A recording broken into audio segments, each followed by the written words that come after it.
So strong determination required me to really dig deep and become very comfortable with my body. And this is something that I think a lot of people really struggle with.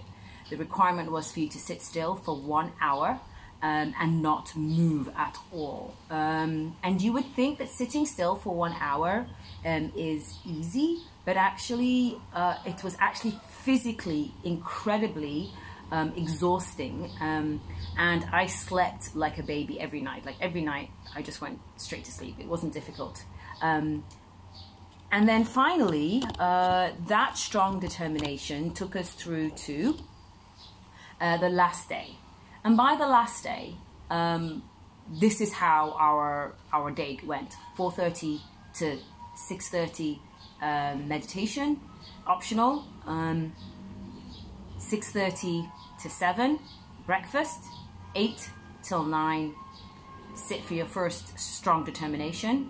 9 till 11, optional. 11 till 11:30, lunch, break. 2:30 to 3:30, strong determination, sitting number 2. 3:30 to 5, optional. 5 to 5:30, slight lunch. Slight tea break. Then you go again.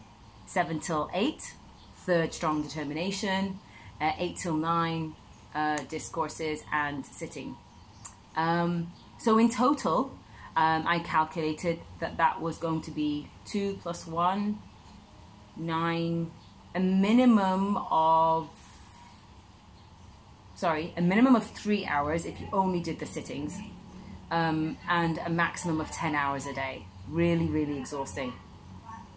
And then it brought to the end. And then on the very last day, we were silent until breakfast. And then after breakfast, there was a final mindful practice that was added, which was metta, which was about sending out loving kindness. And that takes us to the and then everyone started talking to each other, and it was really interesting because I need you to understand that for 10 days, you shared rooms with people and space with people, and you sat next to people, and you walked past them, and you waited for them outside the toilets, and you brushed your teeth together, and you washed your clothes together, and you saw them trip up, and you saw them wearing fun clothing, and you did not say anything to them at all during this time, which, as you can imagine, was very, very interesting. And that takes us through to the last day. A couple of the things that we were taught during this time, nothing new for me, was the breathing, just kind of taking the breath as a practice, as a focus. I've been doing that for a few years.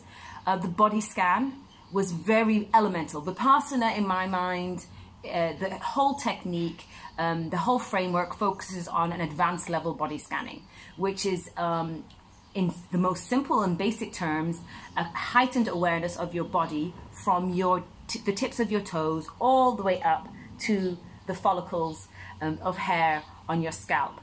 And this advanced Vipassana technique, the additional thing which I really liked was the fact that every body sensation is temporary. Every feeling, every thought, it's temporary. Everything is impermanent. This too shall pass. And it teaches you the power of sitting with discomfort or even comfort, the power to understand when you're craving something, which can create misery, or when you're avoiding something, which can also create misery, and allow you to kind of build an equanimity about it, a balanced approach to it, so you're not craving those nice sensations in your body, because that can happen sometimes when you're body scanning, and you're also not avoiding the discomfort in your body. And I see that really translating into the rest of our lives. Like, how do we sit? How do we approach amazing feelings of joy and happiness? Well, what we do is we chase after it, and then we're miserable when we don't get that joy. And then how do we deal with sadness and pain and discomfort? Well, we keep avoiding it and do whatever we can to distract ourselves from it. So for me, that was the biggest lesson. The fact that every sensation on our body that I felt, both the nice sensations and the not so nice sensations are impermanent, and that translates into life. The second biggest learning for me was the silence. I think the silence was incredible, not because I enjoyed it, but because for once in my life, I think I started talking when I was 10 months or something ridiculous like that. For once in my life, I was able to observe and create a filter, because all of you that know me know that I don't have any filter. If it's up here, it's on here.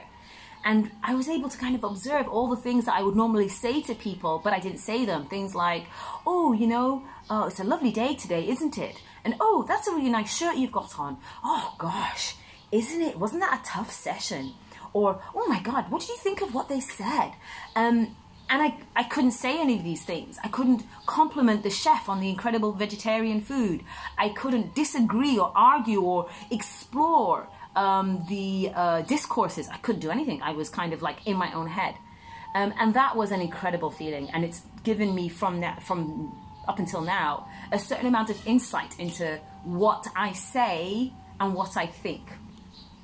I know. Let's see if it lasts. So those are 2 amazing learning points. The third point for me is very, very important, and I kind of have left it to the end. And this is the aspect of secular meditation with Vipassana. I do not believe it is a secular practice. No, let me rephrase that. The practice is secular. The practice is a good practice. There's nothing there. Watching your breath, observing your body, nothing special there. That's incredible. It helps you with so much in your life. But a lot of the principles behind it were presented in a way that clearly were part of S.N. Goenka's identity. Nothing new for people that work to live a moral life, people that are connected to God or spirituality. So everything about don't hurt, don't harm, try to do good, wish people well. So all of those principles were presented as some kind of mystical, this Buddhist principles, but it's something that we've all grown up with. So I didn't find that like life-shattering. It was nice. It was a nice reassurance that, alhamdulillah, thank God, I'm on the right track. I'm on the right track. I'm not getting it right, but at least I'm trying. That's what I keep telling myself. And as the 10 days went on, every single discourse, it became more and more aware that this man was presenting this practice from a very unique standpoint. And his standpoint, although he kept saying, oh no, this is not secular, do not follow, do not blindly follow anything, he was kind of contradicting himself. It's kind of like when people say, I'm not racist, but... that's precisely how I felt. I felt like on one hand he was talking about past lives, talking about the magical elements of Buddha, and then on the other hand stating very clearly that people should not blindly follow rites and rituals, and they should look for the truth within themselves. And on that note, with regards to the rites and rituals that you're not supposed to practice, obviously I signed a document to say that I wasn't going to do any of those things.